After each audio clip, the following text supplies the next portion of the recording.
చూసినావు అత్తమ్మ ఎట్లా మాట్లాడుతుండో. నేను పోతా అన్నందుకే నన్ను ఒక దెబ్బేసిండు.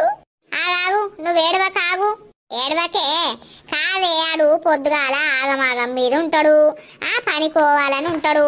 నువ్వు పొద్దుగాలనే అడగల్లా చెప్పు, నేను అవ్వగారింటికి పోతా అని పొద్దుగాలనే అడుగుతావా అని కట ఆపిస్ టైం కాబట్టి ఇటు నువ్వు ఒర్రియబడితివి.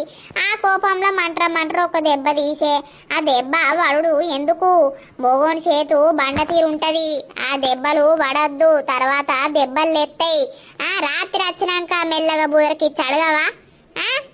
అడుగుతున్నా అత్తమ్మ, మొన్నట్టుండి అడుగుతున్నా. అడిగితే పో అంటలేడు. 2-3 రోజులు ఆగు అని అంటాడు. 2-3 రోజులు అయినాక అయ్యల్ని అడిగినా మా అమ్మ ఊకి రమ్మంటుంది, పిల్లగాని మీద పానం కొట్టుకుంటుందని అంటుంది. అయ్యల్ని అడిగితే చూసినావా కొట్టిండు. అయితే బాంచను ఆనందుకు తప్పు